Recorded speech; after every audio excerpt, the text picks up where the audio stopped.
Depeche Mode. Words of the Universe. Yvonne Smart. Table of Contents. Chapter 1, Basildon. Chapter 2, Mute Records. Chapter 3, The Berlin Trilogy. Chapter 4, The Conquest of America. Chapter 5, World Fame. Chapter 6, Sex, Drugs, and Techno Rock. Chapter 7, And Then There Were Three. Chapter 8, Resurrection. Chapter 9, Crossfire. Chapter 10, The Hillier Trilogy. 10.1, Playing the Angel. 10.2, Sounds of the Universe. 10.3, Delta Machine. Chapter 11, Eternal. Chapter 12, Memento Mori. Acknowledgements. References. Chapter 1, Basildon. Since 1974, Basildon has been the main city in the county of Essex, at the northeast of London. It was founded in 1949, built in the post-war, as a consequence of the bombings that destroyed the surrounding neighborhoods of the capital city. Population is nearly 180,000 people, with an area near 110 square kilometers. It was not the most romantic place to live or write songs. Conceived in the utopian honeymoon of post-war urban design, families from London's East End were poured into the newer estates that ringed the original ones. The means of transportation to London are bus, car, or taxi, 1 hour and 10 minutes for the first mean of transportation and 40 minutes for the rest. Fenchurch Station connects Basildon to the capital city through the service provided by the London, Tilbury and Southend Railway Station. Singer Jessie J. Perry Bamonte, guitarist from The Cure, and Alice Kinsella, Olympic medalist in Japan 2020, come from this city. Actor Tom Cruise visited Burnt Mills Industrial Estate in 2023, with rumors swirling that he could have filmed some scenes for his last Mission Impossible movie. In May 2012, the first official Depeche Mode bus tour took place, organized by BAS Productions, and after its overwhelming success it's being run ever since. A bunch of kids were going to ditch their conventional instruments and reinvent music going electronic. Vincent John Martin was born on the 3rd of July in 1960, 45 kilometers from Basildon, in South Woodford. Thanks to Paul Valentine, a friend of a friend, he was named Vince Clark, so he would not lose his unemployment aid. He has 2 brothers and a sister, Rodney, Michael, and Carol. His parents were Dennis and Rose Martin. As Paul Morley from the NME wrote, Basildon is flat, open light gray and fresh brick red. The sky looks close most of the time. The tap water is moderately drinkable. The shopping center was a probably local attraction for the postcards, cross a busy dual carriageway, and odd sign of speed towards the indoor swimming pool. By 1980, it's got an electoral roll of 107,000, and that was not including kids. In fact, the city was used for political polls as reference for voter demographic tendencies. There was a formalist tingling sound of young Basildon, the geometrical alert sound of the new town, a soundtrack for all cosmetic optimism and an evocative representation of the functional artificiality of some environment. This electronic pop was a mazed glitter reflection of fast life and new values, the subjective sense of populist culture, the sound of flashing lights, a minimalist activating caricature of repentance and reason, a clinging ringing radiance. Andrew John Leonard Fletcher, Fletch or Flush, was born on the 8th of July in 1961 in Nottingham, 238 kilometers away from Basildon. David Gahan, who more than likely has a second name since all his brothers and his sister do, but has left it out, was born on the 9th of May in Romford Road, Chigwell, 33 kilometers far from Basildon, as David Colcott. He shares his birthday with the National Celebration Day in Russia, where local Depeche Mode fans called it Dave's Day, and they participate in the parades all dressed in black. Martin Lee Gore was born on the 23rd of July in 1961, in Hammersmith, West London, as Tim Burrows from the Quietus website confirmed in 2017. Many people thought that he was born in Dagenham, but he moved to Hornchurch with his family before arriving to Basildon. Alan Charles Wilder, Charlie, was born also in Hammersmith, London, 64 kilometers away from Basildon on the 1st of July in 1959. During the 70s, Martin Gore listened to his mother's, Pamela Bellum, records collection in their living room of the house located at number 14 of Sheepshaw Street. According to a New York Times interview, before the release of the Spirit album in 2017, they were singles of Chuck Berry, Del Shannon, and Elvis Presley, among others. At the same time, he lose himself deep in sci-fi comics and learned all the chords of the trendy songs in a magazine called Disco 45, which was published from 1970 to 1983. Martin said in the same interview it was the best learning curve, to learn all the rubbish that was on the charts. He admitted that he has terrible memory, but he absorbed all the information from that musical release. Almost at the same time, Dave Gahan, a year younger than Gore, in his house at the 54th Bonnegate Street, locked in his room, staring at the mirror, he brushed his hair pretending to be David Bowie, who was at the peak of glam rock. He usually found himself sitting on a corner of the living room, listened to his stepfather playing the saxophone. Jack Gahan was born in India, worked as an administrator in Thameshaven Oil Wharves Company, and played the instrument in a jazz band.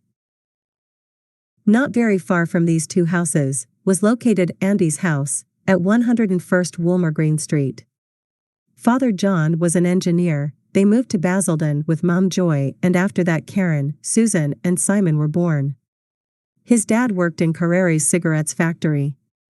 It was a job for a house.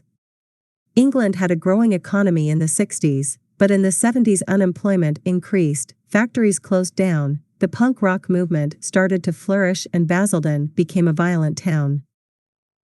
At number 59 of Minchin Street lived an ambitious boy named Vincent. He was interested in music, took some violin and piano lessons, practically from kindergarten until the age of 15. His ideas were crystal clear from the beginning.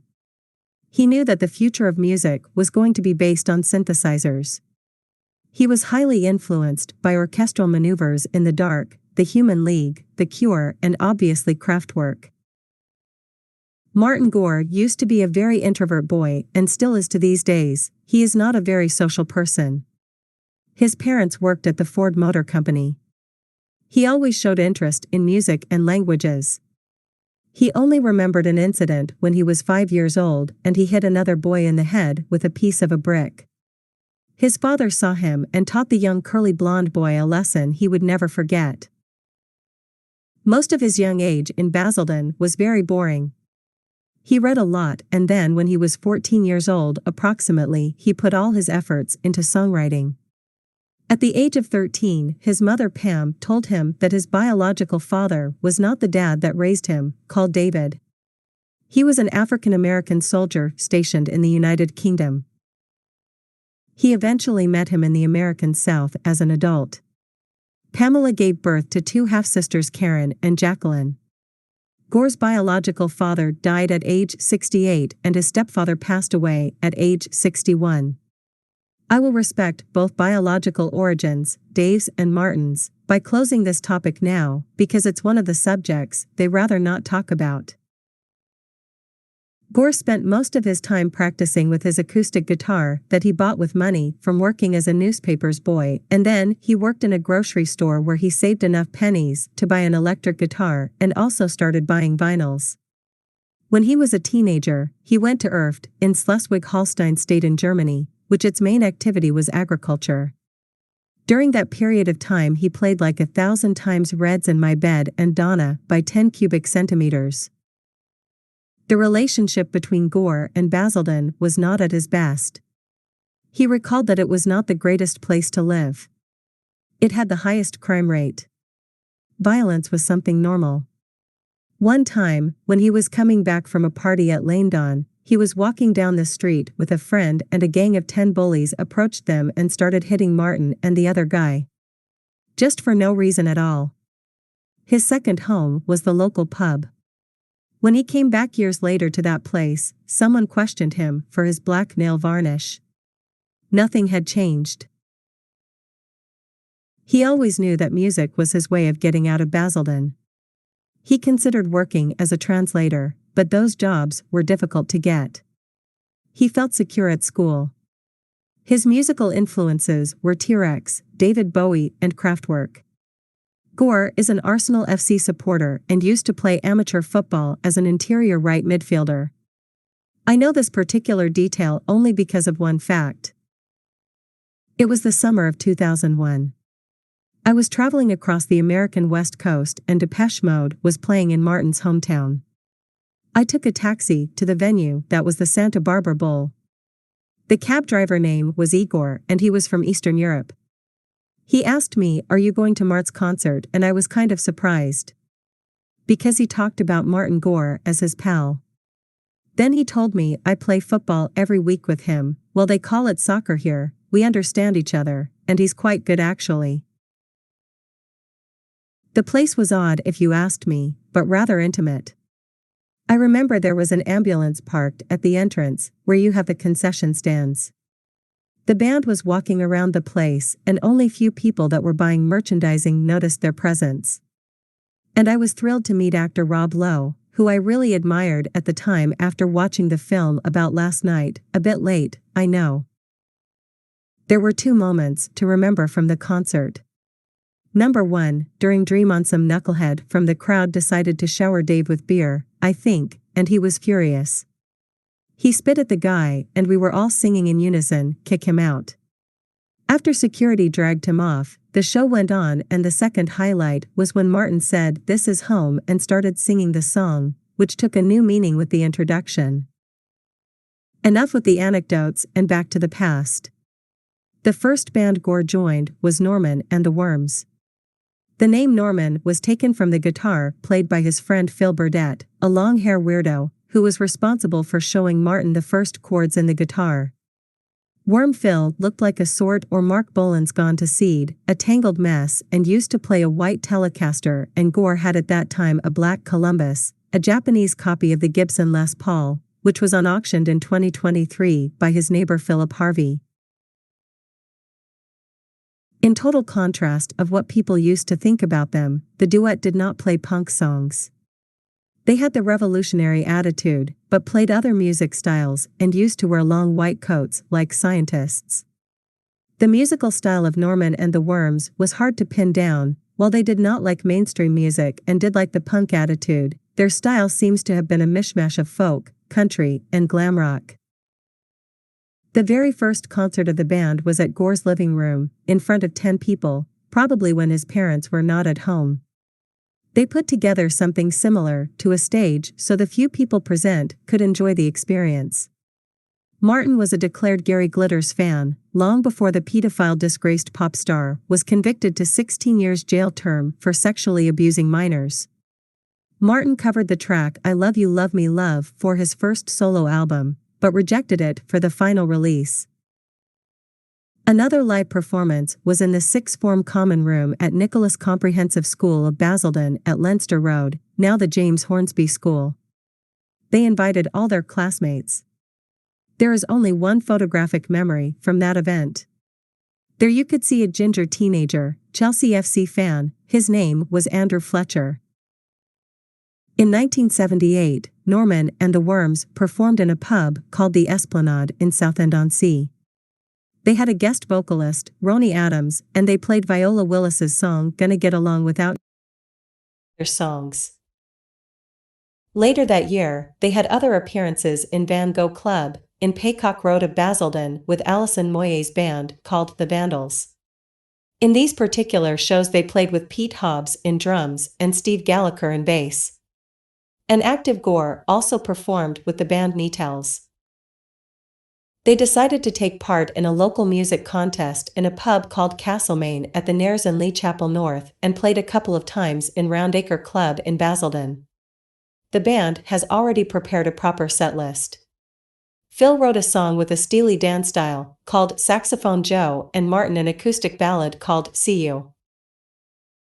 This track was written in one of the cultural exchanges trips to Germany according to his girlfriend at the time Anne Swindell, who would later be the cashier in the video of the song. They played all these songs along with green grass and a photograph of you in Gloucester Park. They later added some charity concerts for the Strange Stories magazine at the Arts Centre of Basildon and the Towngate Theatre. Years later, Burdett said in Random Access documentary, "It began with us having creative differences. With the arrival of synthesizer music, our separation seemed unavoidable. We wrote songs, which I tried to make melodic and soulful, and he wanted to make strange and weird tunes. You could tell he was leaning towards the synthpop music and I wasn't. All I know is that I showed him some chords with my guitar and ended being a better guitarist than myself. I never thought he would choose the road of pop songs. I imagined him like a throbbing gristle style, but who am I to say anything, sitting in a pub in Lee, while he became a multi-million selling artist." He continued working in the music business under the name Phil Burdett and the World Troubadours. In 1979, Vince Clarke had just dissolved a duet with Kevin Walker called Cav and Vince, or Nathan. Walker, 3 years older than Clarke, was attending the youth fellowship meetings in Basildon and used to play gospel songs with the kids there. They were kind of a Simon and Garfunkel duo and rehearsed at Vince's flat. At one point in 1979, Vince told Kevin that he was thinking of starting an electronic band and invited him to join it, but that was not Walker's favorite music style, so he declined, but they both parted on good terms. He wrote a song for Vince called A Song for a Friend in his solo album, There's Hope, published on cassette in 1982. Kevin became a preacher and a carpenter afterwards and released another solo album in 2013. Also, that was the year that synthesizers stormed the charts and inspired a whole generation of teenagers to swap guitars for keyboards. Vince's next project was No Romance in China with Sue Padgett in guitar, Vince in keyboards and main vocals, Pete Hobbs in drums, and Andy Fletcher in bass. Andy was practically forced to join them, though some members of the band didn't remember that he was part of it. It was accidental right from the beginning. He met Vince at the Boys Brigade, a religious movement that worked on weekends spreading the Lord's voice and took religion really seriously. The band was like a cross between The Cure and The Police. Clarke was obsessed with the album Three Imaginary Boys, composed and played the song Tuesday, later included in a Yazoo album and television set, probably the most famous unreleased Depeche Mode track, written by a local musician called Jason Knott, who apparently was Martin's friend at that time, and the track was performed by Composition of Sound. Alan answered in his Shunt Q&A forum, "I have had the dubious pleasure of actually performing TV set, which was part of the Mode Live set when I first joined the group. They used to get together just for fun and jammed at a local pub called the Double Six in Basildon on Wednesdays. The band did not last long, but they would cross paths later." Clarke acquired a taste in synthetic music soon after, and so he might have lost interest in being in a guitar band. Padgett worked in record shops for 20 years after the dissolution. Clarke had a folkish background, but to him it was natural the employment of electronics, a rewarding route to construct intelligent pop songs. Fletcher was a rock snob. We was very into Deep Purple, with Ritchie Blackmore's posters hung on the wall and all that. Vince's equipment involved a copy of Fender's Stratocaster and a Selmer Auto Rhythm drum boxes with the little pitter-patter beats that you put on top of your home organ. A very driven Clarke would form the plan, along with Rob Marlowe in synths and voice, Perry Beaumonti in guitar, Paul Langworth in drums, and Vince in main vocals and keyboards. At the same time he rehearsed with 2 other musicians from Basildon, Martin Gore and Andrew Fletcher, in a band called Composition of Sound.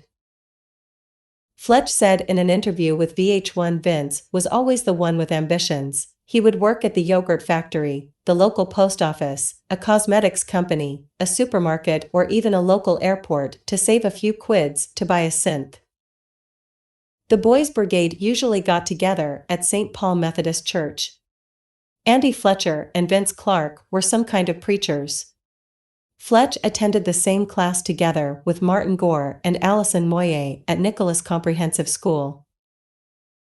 After dissolving the plan, Rob Marlowe invited Paul Redmond and Martin Gore to start a new band called The French Look. Paul was a friend of Dave Gahan. They knew each other through their respective girlfriends. Marlowe had a Korg 700, Paul a Korg MS-10, and Gore a Yamaha CS5. He went to Macaris at 92nd Charing Cross in London with Vince and Fletch, who encouraged him to buy that particular synth. The three of them will call the following project Composition of Sound. Clark bought a Kawai 100F, Fletch had a Korg 700 who was borrowed from a friend. Then he bought a Moog Prodigy. They would play their first concert at Paddock's Community Centre in Laindon in a private party. Then they were the support act for The School Bullies and Film Noir at the Scamps Bar in Southend-on-Sea. This was around April 1980. It was the last time Fletch played bass guitar and Vince the electric guitar. With a few pennies saved, they went to record their first demo at the Lower Wapping Conquer Company. It contained 4 tracks, photographic, television set. Martin wrote a catchy synth riff to this song, and 2 unnamed instrumental tracks. Vince took the role of the main vocalist, and there was a curious note on the recording. The studio in Romford was on Victoria Road, set on fire years later, and no one knew if they have a backup tape of that particular work.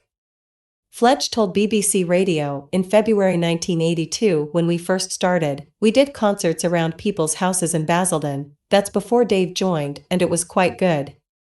One of the gigs we'd played in front of 7 people and 10 teddy bears, dressed up in our pajamas. Composition of Sound used to rehearse in a room at Woodland School. Next to them, the French Look were messing around and jamming Heroes by David Bowie. Vince, Martin, and Andy were finishing the rehearsal and tried to sneak out of the room. Dave Gahan was humping gear for the band and singing the song with his friend Paul Redmond.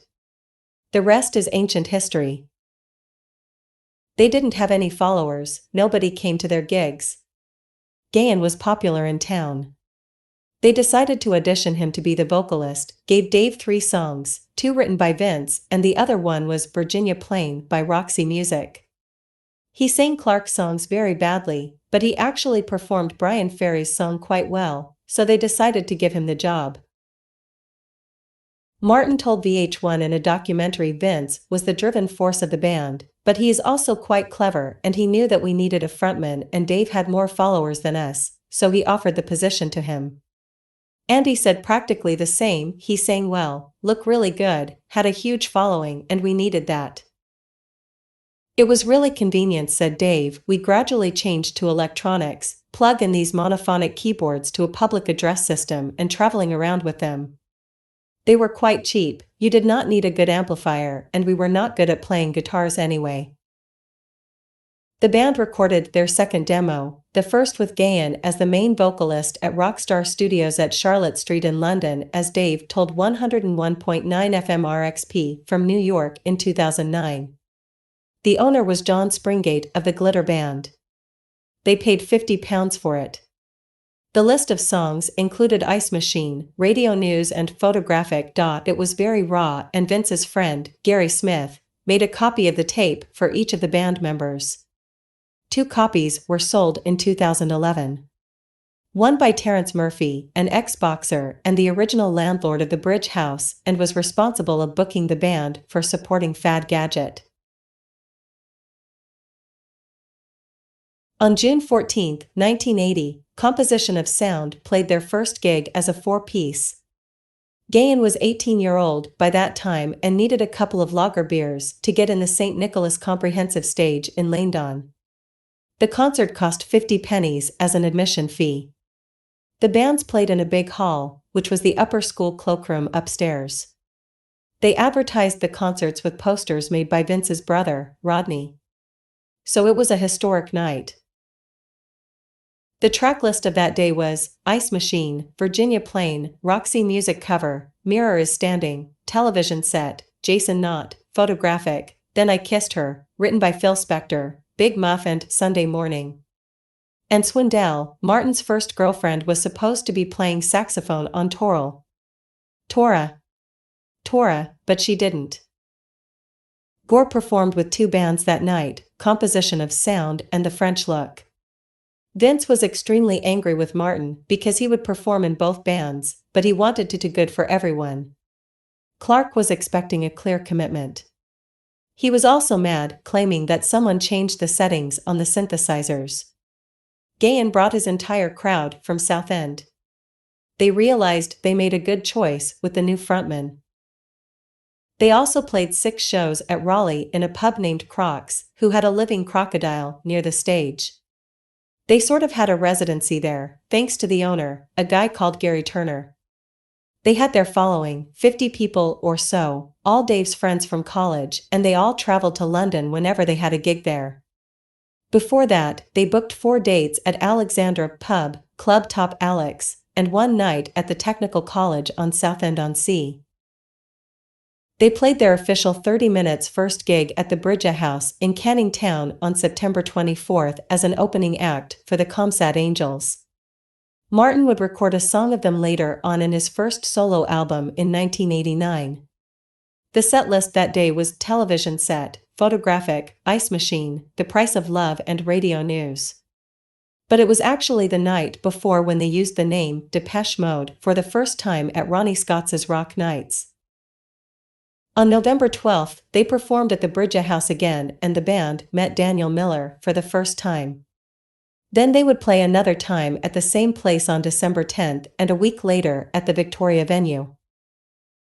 Dave was attending to art school and suggested to change their name to Depeche Mode, which was taken from a mistranslation of the name of French fashion magazine Depeche Mode and means something like fast fashion or fashion dispatch.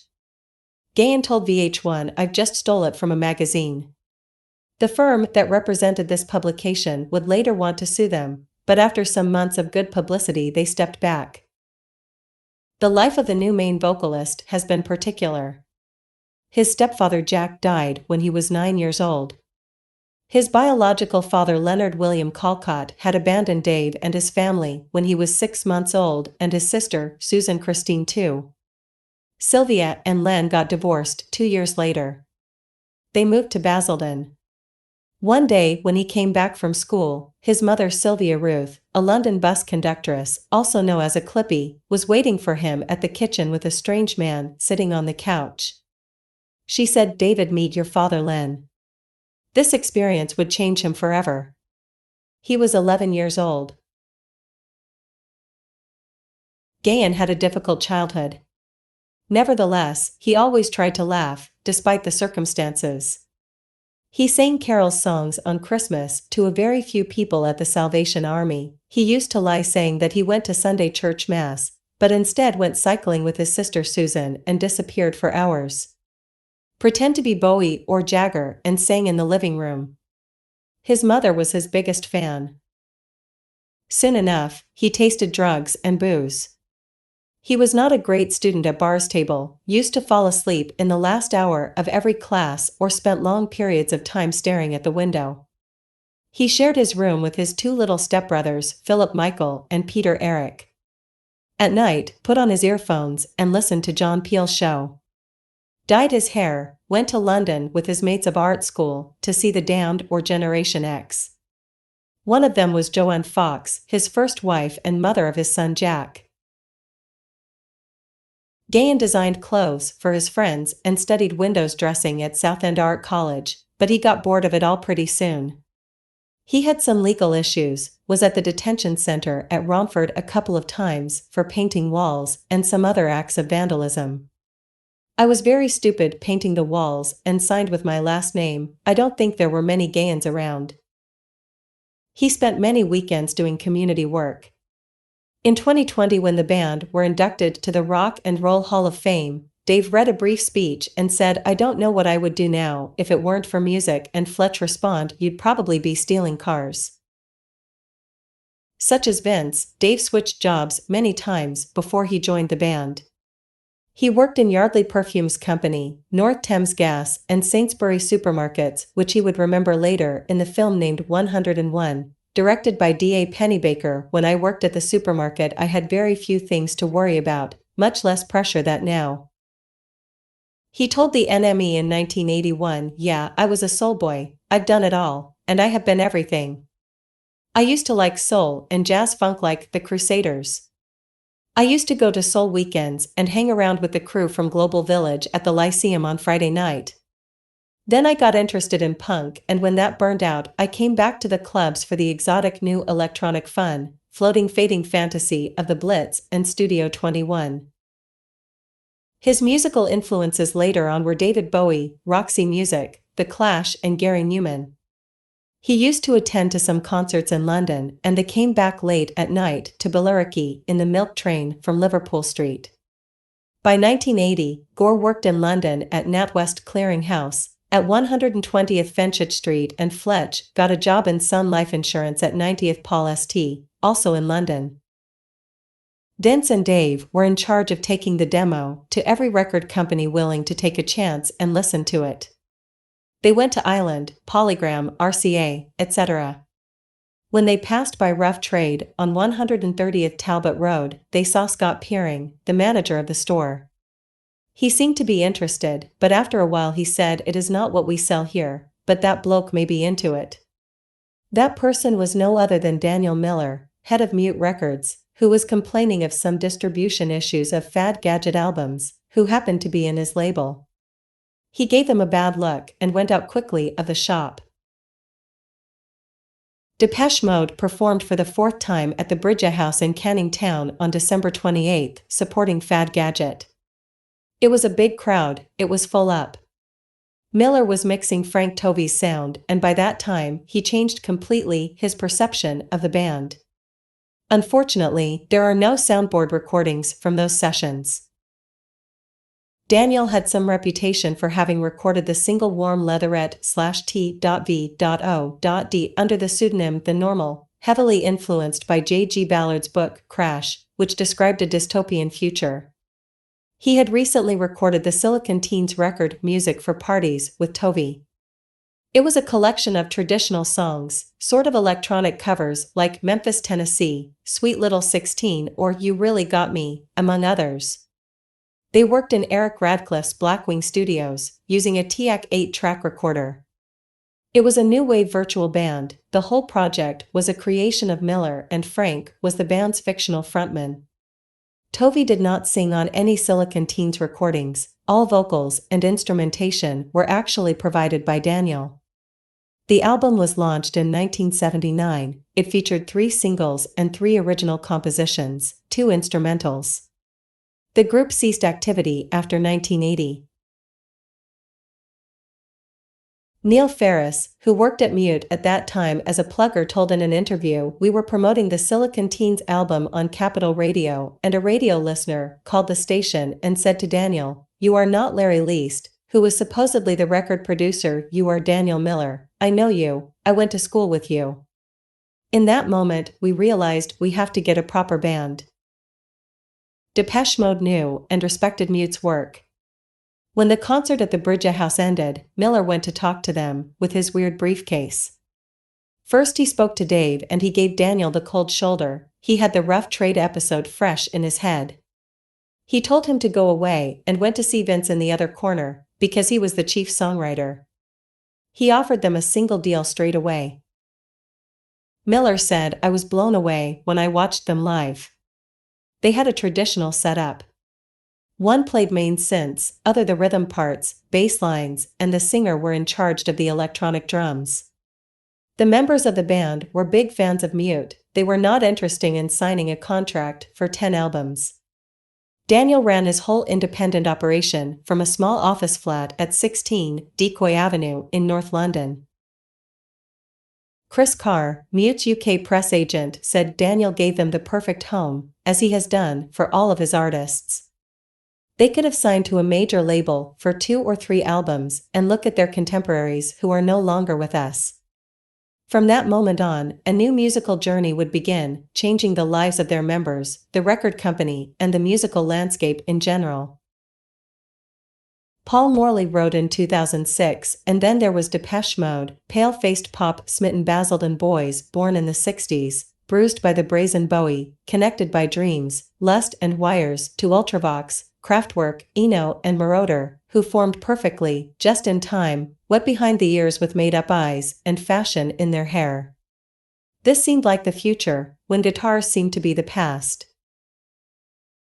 The glam, disco, and punk of the heady corrupting 70s needed somewhere to go, and better machines of recording, simulating, and manipulating sound were being invented, perfect for those listeners and addicts who thought of pop as something deliciously alien and unsettling that must always move forward and change its mind. This half-Essex, half-Martian, were all fired up ready to inherit and pass on, invented notes, noise, and beats that connected their dressed-up deadpan androgynous heroes with many possible tomorrows. Before MTV came to life, the four local playboys who found themselves in the same club, the same rocket ship, the same illusion, the same magazine feature named themselves Depeche Mode. Apparently was French, for something to do with speed and fashion, or acceleration and style and image. Some madness or alienation and code. The group never stopped being pragmatic, half enigmatic, half commercial, half inscrutable, half in plain sight, half hidden, half abstract, half lucid, half simple, and half sophisticated. They were tough, a pop group that developed their ideas, their scope of their repertoire, like a serious rock group, like an experimental collective. They cared about the form and content, the ambition of their albums, and the questing spirit passed into their singles. It was the beginning of an adventure in pleasure and pain, image and rhythm. They kept switching, they continued exploring. They weren't a casted band, loaded with money, they were working-class lads from Basildon and learned the business from scratch. They wanted to be successful, but they never thought it could happen. Luckily for the group, they had good guidance, a solid support system and a strong desire to improve and achieve their goals. They set the bar high, but they never had the ambition to conquer the world. It was better to leave that assignment for bands like U2. Chapter 2, Mute Records. While Ian Curtis committed suicide in Macclesfield and Mark Chapman murdered John Lennon in New York, Depeche Mode would make the best decision of their lives. That night Miller would establish a contract to record a single, both in equal terms. It was basically 50/50. Mute would afford the costs, and when the record was released, they would split the profits equally. At the same time, Stavo Pearce, who has just signed Soft Cell, would offer the band to include the song Photographic, recorded in Stage 1 Studios for the Some Bizarre compilation. The night they met Daniel Miller was a pinnacle moment, the sort of lucky break that can be turned into legend. The scene is pretty similar to the afternoon of July 6, 1957, when Paul McCartney went to see the Quarrymen and met John Lennon in Liverpool. Daniel was their catalyst, their guidance, and their advisor. If it wasn't for Daniel, Depeche Mode would have been lost like many others. They would have faded away.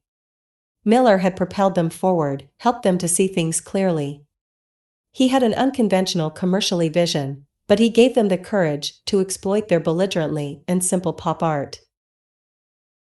The quartet agreed with Daniel to record their first single, Dreaming of Me, in Blackwing Studios, which were located in First Pepper St. in an old chuck called All Hallows, with a nice English garden outside.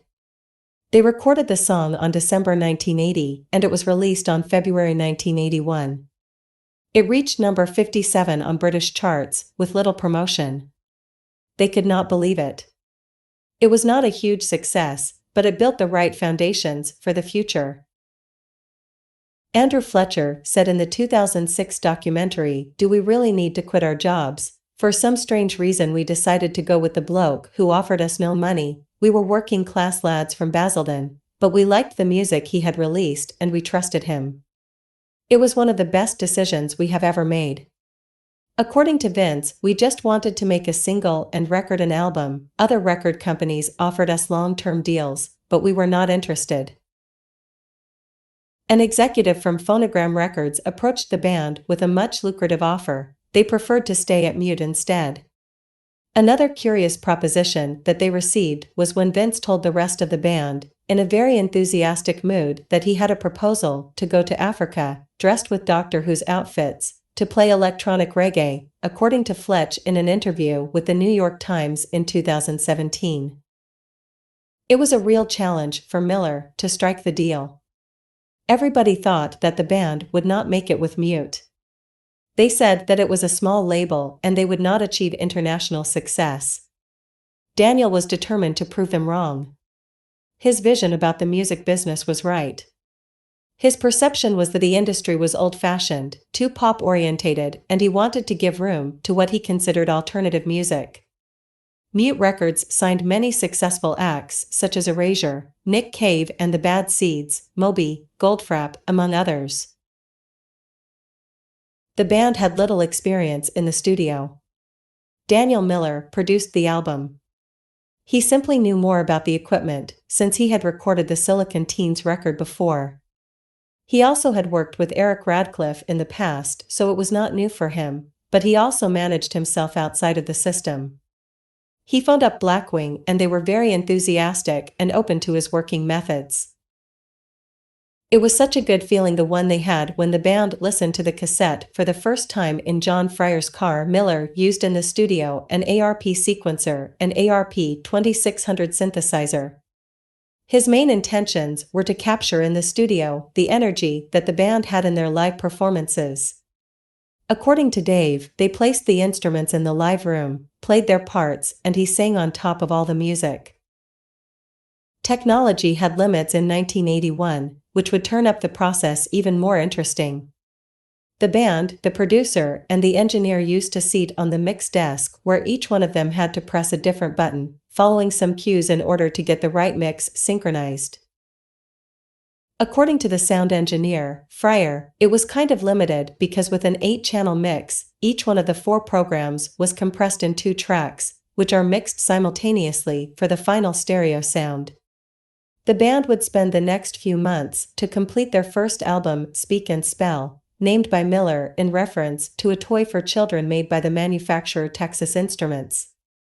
This device would make its unforgettable appearance in the movie E.T., directed by Steven Spielberg. Daniel would add some filters to the synth setups that the band has been using during live performances. The main structure of the album has a Kawai F100 synth, a Korg rhythm, a Yamaha C5, an ARP 2600 ARP sequencer, a piece of analog equipment really revolutionary for them. It allowed them to program sounds and played them on time. All this equipment, a Roland Jupiter 4 and a Roland Sequencer Microcomposer CM4, were connected to a Revoc A77 tape machine, which was heavily used by all the artists of that time. Mixes were really exciting. The band, Miller, Radcliffe and Fryer used to be at the control desk turning things off and on, following cues to get the mixes right. Speak and Spell was released at the end of October 1981 and was written by Vince Clarke. Martin Gore wrote 2 songs, Big Muff and Tora Tora Tora, but he did not seem to be a potential songwriter for the band. Fletcher and Gore recorded their parts whenever they returned from their jobs. They did not take the studio work too seriously. Vince was always the one who stayed late with Miller in the studio. Brian Griffin was responsible of the artwork. He said in 2006, "Only God knows what went through my mind to put a swan in a plastic bag inside a basket." Vince was astonished for what they had to pay for the fee, like 1,000 quids, and Dave was really into the subject for his art background. He asked about the main theme, but he only got metaphorical answers from the album sleeve designer. By that time, there were no marketing exercises before designing an album sleeve. It was quite famous for being an awful cover. Depeche Mode embarked on the first British tour during 1981 to promote the first album. They performed covers like Television Set, written by a musician from Basildon called Jason Knott, who used to play in the band The Nettles, The Price of Love, written by the Everly Brothers, and Then I Kissed, originally by the Crystals, Mildly Old Dough by Lieutenant Pigeon, and I Like I by Jerry and the Pacemakers. This last one was performed later.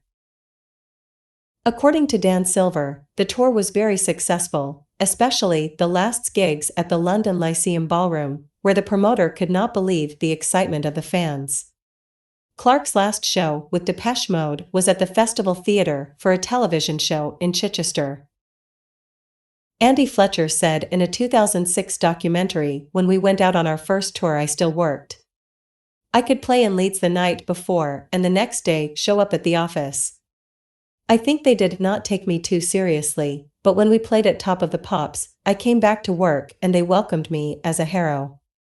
It was just a playback of New Life, our second single, but apparently the police hat that I wore was a hit. Martin Gore confessed that he did not sleep the night before. It sounds stupid now, but it was a big deal for them. They traveled from Basildon by train to Fenchurch Station and they get off the underground station Downwood Lane. As they did not arrive at a limousine, security guards at the entrance could not believe that they were going to perform at the show. New Life reached number 11 in British charts. The art sleeve was designed by Rodney Martin, Vince's brother, an art student at that time, and was inspired by a Salvador Dali's paint called Geopoliticus Child Watching the Birth of the New Man. Daryl Bamonte, the band assistant for many years, said in an interview that Martin asked Miller if they could quit their jobs, and Miller responded, "I think you are safe now." They got the attention of Seymour Stein, an American music entrepreneur, co-founder of Sire Records, who was famous for signing up bands like the Ramones, the Pretenders, and Talking Heads. That same year, he signed an artist from Michigan called Madonna. He attended to a Depeche Mode concert in Raquel's and told a journalist in an interview, "I felt indicated when I put out Just Can't Get Enough and it didn't sell, but people that heard it at Harrah's or Danceteria, they really loved it. I called my office and told them, if I just got on the Concorde, I got a hunch and said to them, we are going to Basildon, take the A1 from London. Of course it was not the right highway, but they knew the way and we eventually got there. You could watch them for over an hour and it was spectacular. I knew I had really signed a great band." It was a simplistic kind of setup. People expected a drummer or a guitarist, so the singer had all the responsibility to win the crowd every night. They were very active, performing a couple of times in Sweeney's and Raquel's in Basildon and supporting the Psychedelic Furs at Hammersmith Palais. It was not going to be the first time they crossed paths in their careers. In an effort to promote the band out of England, Miller booked a gig in Zuiderpark, Netherlands at the Parkpop Festival. Gore said in the 2009 Making the Universe documentary, "Daniel took us to a festival in Holland, where he promised that there was going to be like 100,000 people. There were 300 people on the train, half of them were going to the concert and they were told that a lot of people would go there." By then, the press was kind of split on how they approached the band. Some journalists really considered electronic music to be an offense. It was a constant struggle to confront them because they thought that they stood for the war against conventional music, guitar, bass, and drums. Andy added in the BBC documentary, Synth Britannia, "I think during our pop period you have to remember that a lot of people liked us, but also a lot of people hated us, but the 80s was a battle royal between us and music journalism in general." Chris Carr said it was a real dilemma. On one side we were trying to sound credible and on the other hand, there was this pressure to appear in the charts. The band was really naive. They appeared on every television show and gave interviews to any journalist. They felt misunderstood or misinterpreted. They explained themselves everywhere, saying why they did not use guitars, why they did not have a drummer, why they were not like the Rolling Stones, etc. The third single from Speak and Spell was Just Can't Get Enough, also written by Clark with a video directed by Clive Richardson. It reached fastly number 8 in the charts. By that time, people thought that the band was rich. They were pictured glamorous in a Rolls-Royce like rock stars, but they still moved the sound equipment in Miller's old Citroën and used public transportation. The song has been recently used in the original soundtrack of Cocaine Bear movie, directed by Elizabeth Banks, starring Kerry Russell and Ray Liotta.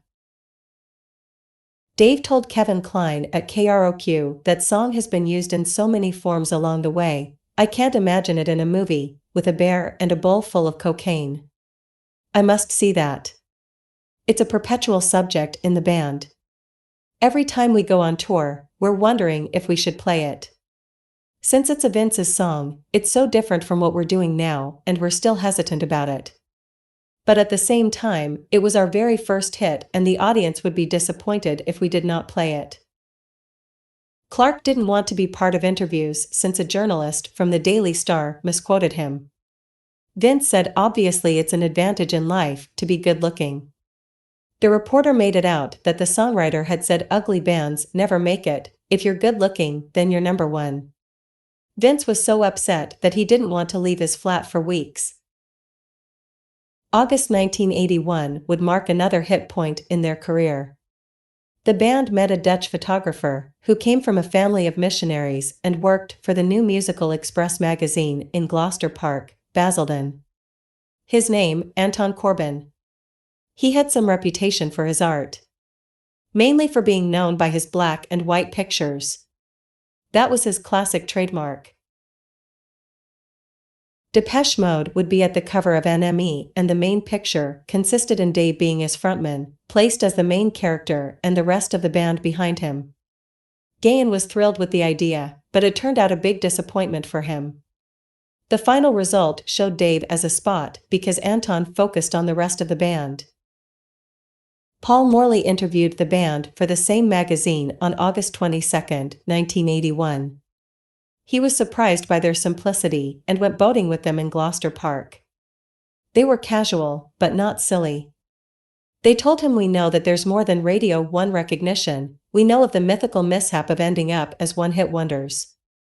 There's no glamour, we drive around in Dan's Renault, we might have a few more pennies in our pockets, and you always think that it would be great to have another hit single, but when it actually happens, and nothing really changes." The concerts were a big success. They performed some songs, which were never officially released, like Tomorrow's Dance, Reason Man, I Like It and Let's Get Together, which was recycled by Vince in 2007 and recorded by a band from Massachusetts called Girl Authority. They set off on a short tour in Hamburg, Amsterdam, Brussels, and Paris.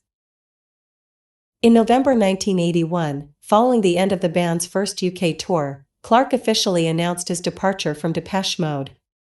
"It is a one-way road, it is like telling your girlfriend you are breaking up and there is no turning back. When you are in a band, each member thinks is essential. I had that kind of arrogant feeling, I was a miserable bastard. I was not mature enough and things for us happened really quickly. We had some arguments, especially when we were on tour. I was always a control freak. With all the computers and sequencers, I realized that I could make music on my own and did not need other people to play the parts." Gahan said that Vince would not want to deal with media and did not want to go on tour anymore. "That is what we are going to do the next few years," he told Clarke.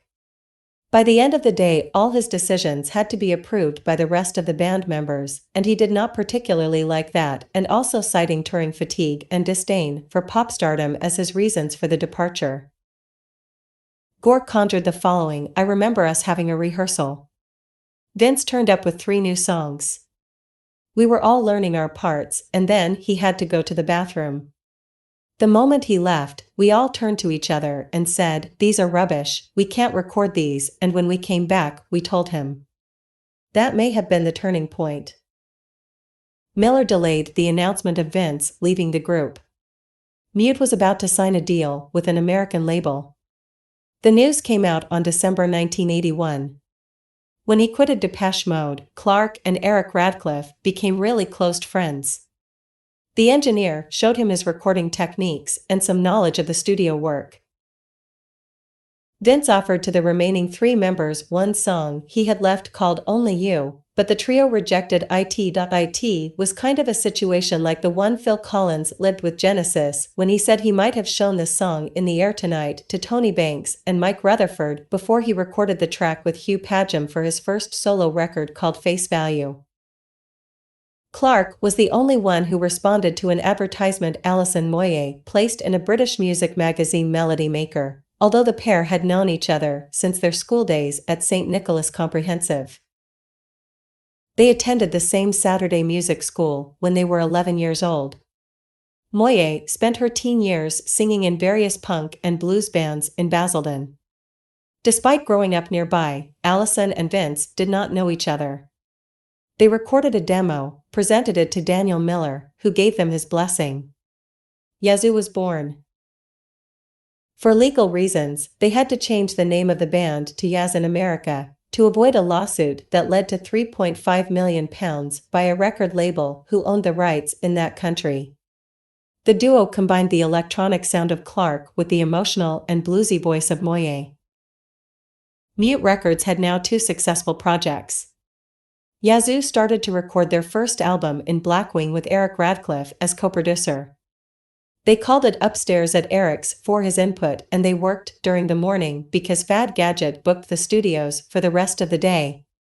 Martin, joking in an interview, said, "I think Vince felt he could do everything on his own. There were minor frictions. He told us his decision, and the album hasn't even been released yet."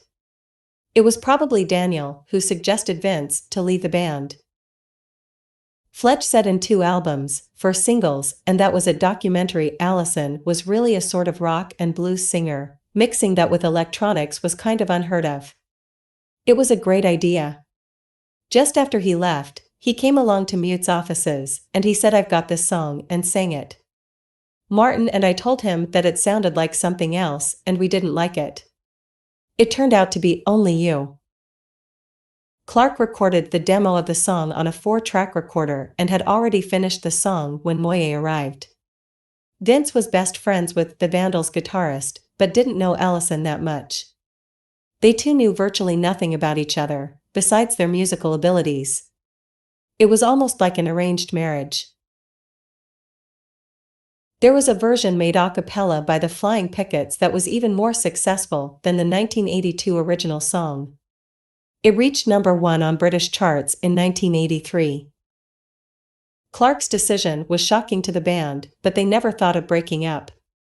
Although they did not expect that, the band was determined to continue. It took such hard work to get there, and they did not want to throw that all away. Everybody decided that they should continue. He had the opportunity that most people would kill for, but he actually thought he was going to get another kind of job. Dave told Behind the Music documentary, "We were young and naive. We did not know where the songs were going to come from. Martin up to that point just has written a few songs in his whole life." Miller set up a meeting at Mute offices with the trio, and they decided to make another album and agreed that they needed to find a replacement for Vince to play live. They put an announcement at Melody Maker synth/vocals for electronic pop group. The successful applicant will be a reasonable keyboard player, with individual visual style and available immediately to rehearse for UK and international live commitments in 1982.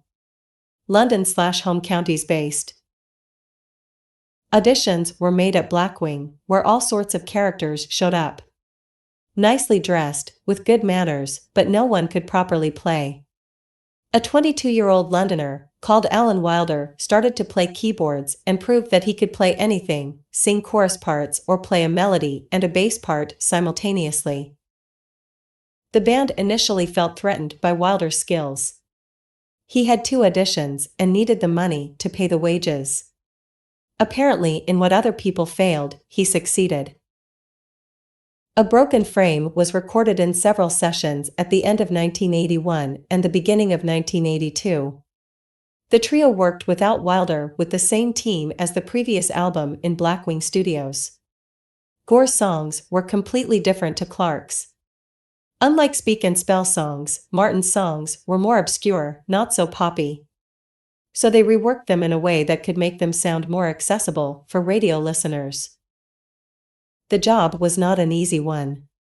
10 tracks written in different times. Martin said about this, "I wrote See You and A Photograph of You when I was 16 years old, and some other songs I wrote them in the studio, so it is hard for me to find a cohesion with that album." Nevertheless, there are 2 outstanding songs, in my humble opinion, on A Broken Frame, which happen to be the opener and the final song. Leave in Silence and The Sun and the Rainfall. For the majority of the recording sessions, Gahan had the flu, so he sang most of the songs in a sitting position. Wilder did not take part in the process. They needed to prove themselves that they could get the job done without Vince. Clark said in the 2006 documentary called The Beginning of the So-Called Dark Phase, "I knew that Martin could write songs. I heard his previous band Norman and the Worms. They were kind unconventional, but his taste is cerebral and that reflected in songwriting." They did not have a vision at all. They were in between being a smash hits pop band or being a cool alternative group. The after 4 o'clock Radio 1 shows like Janice Long, John Peel or Peter Powell played the band, but the guys in daytime radio just did not quite understand a band that played synthesizers. The first single, See You, released at the end of January 1982, reached number 6 on the British charts quite rapidly. The video was filmed in Hounslow train station and a Sainsbury shop. Martin's girlfriend played the role as the supermarket cashier, and it was the first video where Alan made a brief appearance. The band still lived in Basildon and caught the last dodgy train back from London on a daily basis. They used a Roland MC4 and Gore had recently bought a PPG-2. Basildon fellows, Yazoo released their first single only a weeks later and they reached number 2 in British charts. Good news for Daniel Miller. He had both winning horses. The second single, The Meaning of Love, was released on April 1982, but it could not beat the first one. It reached number 12 on the British charts. The video was again filmed by Julian Temple and Alan appeared on it, despite he did not work on a broken frame in any form whatsoever. It was not the best material they could record. The band decided to include a Stars on 45 chord change that spins out of nowhere and plenty of strange percussive noises. The song was too poppy and it went down very quicky. Martin said Daniel thought Gallup made a mistake. The B-side was a song called Oberkorn, It's a Small Town initially unnamed. The name came from a town in Luxembourg, where the band performed at the Rainbow Club. The show was broadcasted by RTL, before they played at a concert in Brussels. The third single from the second album was Leave in Silence. It peaked at number 18 at British charts, which made the song the 5th UK top 20 hit. There was some argument between the band and Miller if it was the best choice. Initially, they preferred the sun and the rainfall, but Daniel refused. Gahan declared in the documentary of the album, no matter what you do, the critic is going to destroy it. Losing our chief songwriter was important, it is the second album syndrome, but in retrospect it was a strange and hard record to make. The album in its whole was majestically reinterpreted by the female Greek duo Marchos in 2015. At times, Marchos seemed to be retrofitting the album to match the craft Mode would go on to earn. In particular, My Secret Garden had a swing and sly sense of transgression which can't be found on the original. This isn't to say that A Broken Frame is just the sound of Depeche Mode synth-pop eating itself. Marian T. Malizzi and Sophie Sorigianidou use these bare-bones compositions as a platform for their own aesthetics, underpinning the treacly dross of See You with a menacing rhythm section that's part minimal wave, part suicide. Slowing down the once riotously effusive The Meaning of Love with high-pressure sidechaining and stripping its near glissando indulgences to sparser notes with total grace and a haunting atmosphere that refreshed its long-lasting myth. Alan Charles Wilder was brought up in Acton, in a working-class family. Mum Kathleen and Dad Albert were close to music and his two eldest brothers, Stephen and Andrew, are both pianists. He started to play piano at age 8.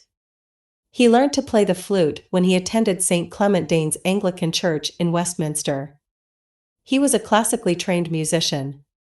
When he was a teenager, he used to go to Lofted Road, home of Queen's Park Rangers football team. He worked as a T-boy in a recording studio called DJM in New Oxford Street. He also played the harmonium part for the middle 8 of the song Married by the Rubettes, but never received any credits for it. His musical trajectory includes bands like the Dragons, when he moved to Bristol, and then Daphne and the Tender Spots, when he played 5 nights a week at a restaurant called Obelix. They rehearsed in a boathouse in Datchet and even signed a contract with MAM Records to record the single Disco Hell. That was as far as they got. Then, he was a member of Reel to Reel, a reggae band that recorded the album Tightrope Walkers. With the Hitmen, he recorded the album Ouija, but CBS did not renew their contract. The band has a slight hit called Bates Motel. Before he joined Depeche Mode, his last band was the Corgis, who reached number 13 with the single If I Had You in 1979. He also got some recording credits for his work in the song Serenade of Love by the Flatbackers. Depeche Mode signed Alan Wilder for a 6-month contract, mainly for TV shows appearances and live concerts. He earned something like £100 a week.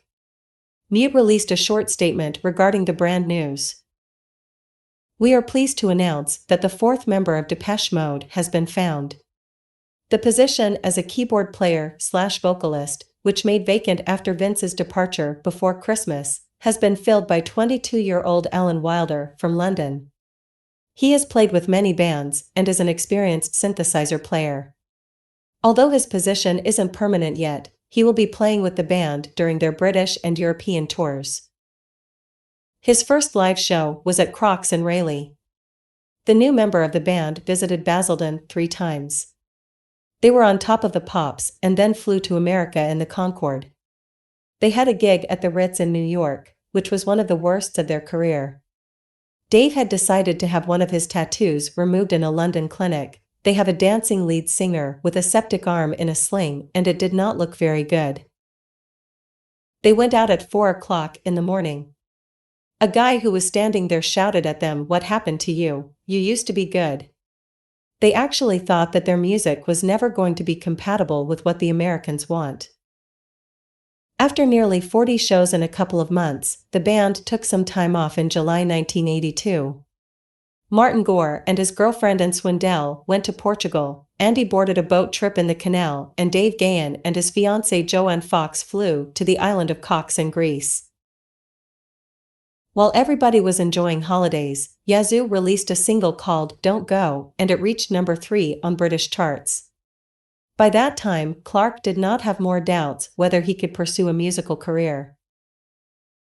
A broken frame artwork was again in charge of Brian Griffin, who definitely redeemed himself for Speak and Spell.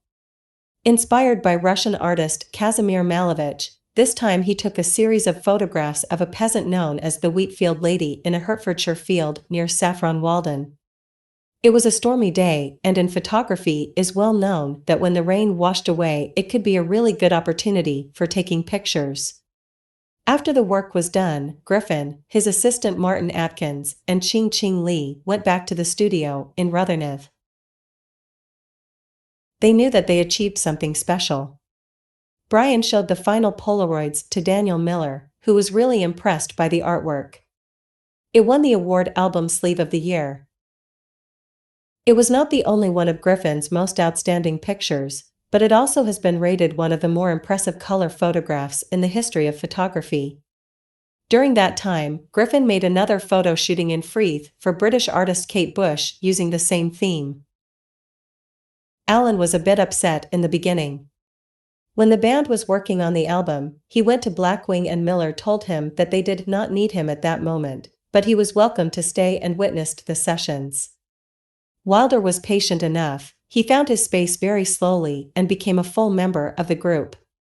They announced the news in a mute press release at Christmas 1982. A Broken Frame was released at the end of September 1982.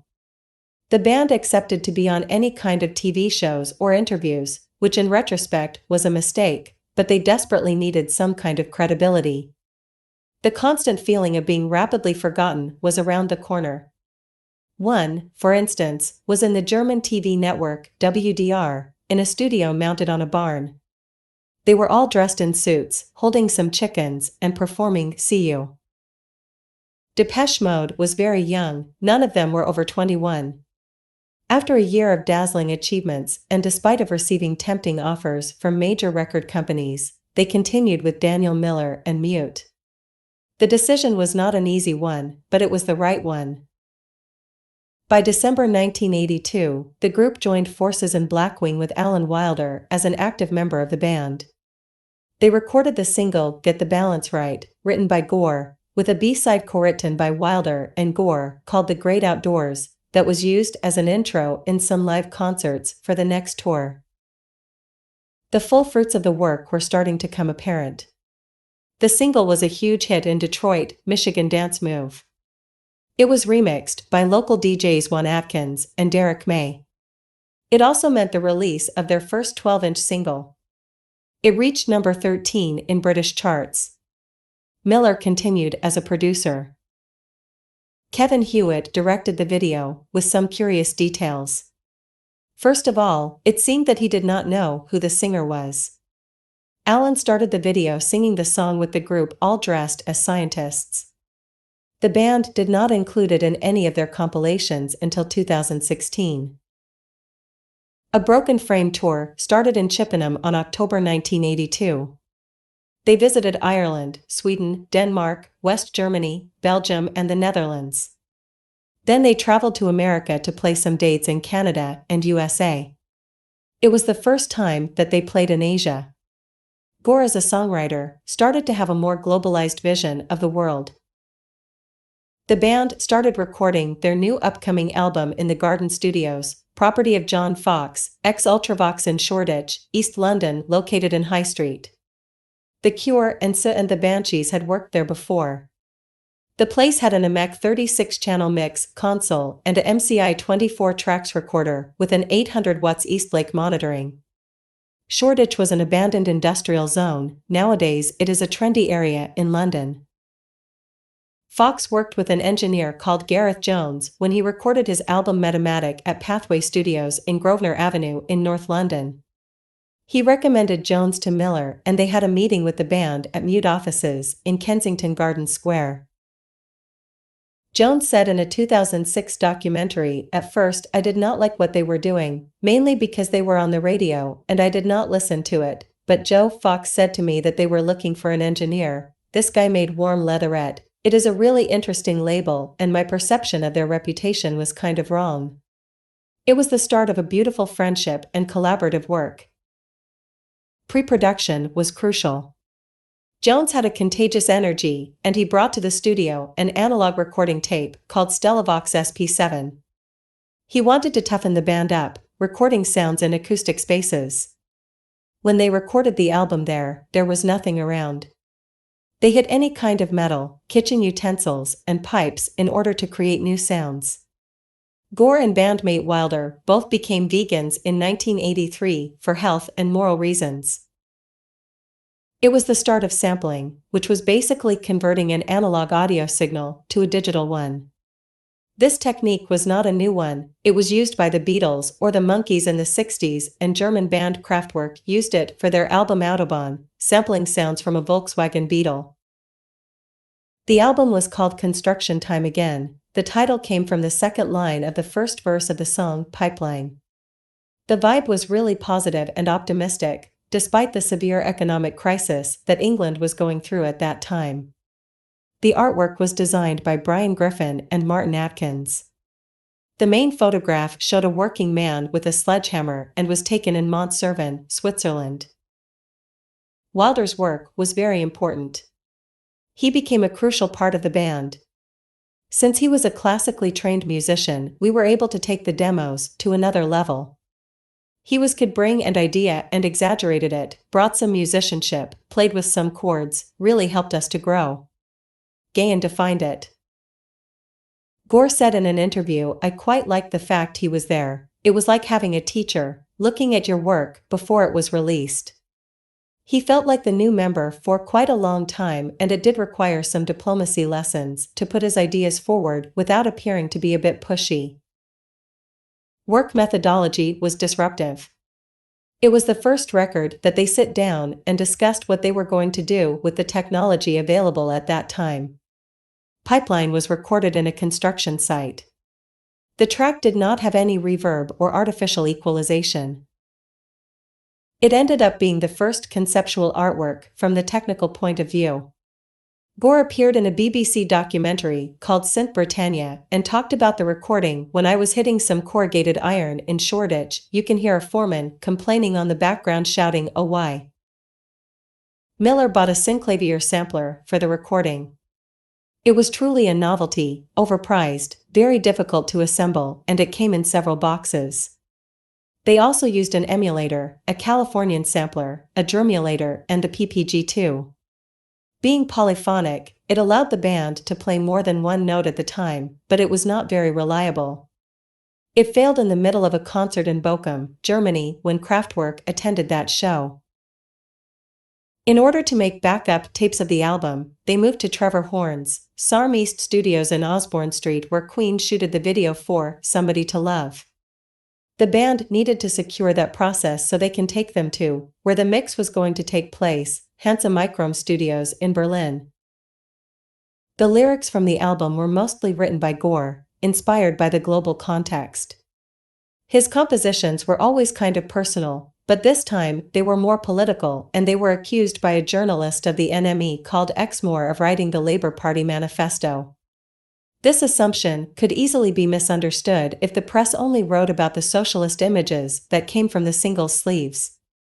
The press used the term Basildon Bolsheviks.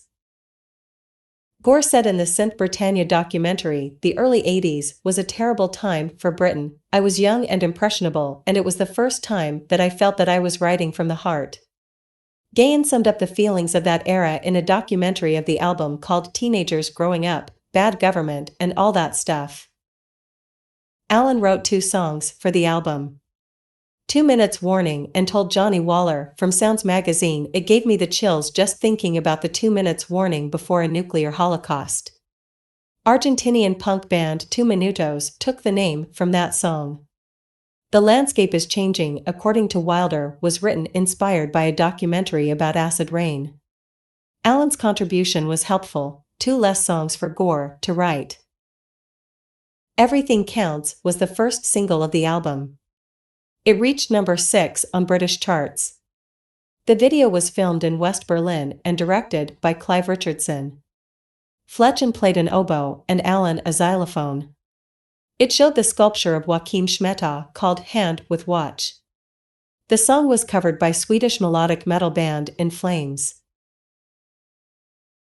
Gore declared in an interview with the NME in 1983, "The first single and the song called Shame, I wrote them inspired by what I observed in a Bangkok hotel. Businessmen just worried about money, spending a few days in luxury hotels.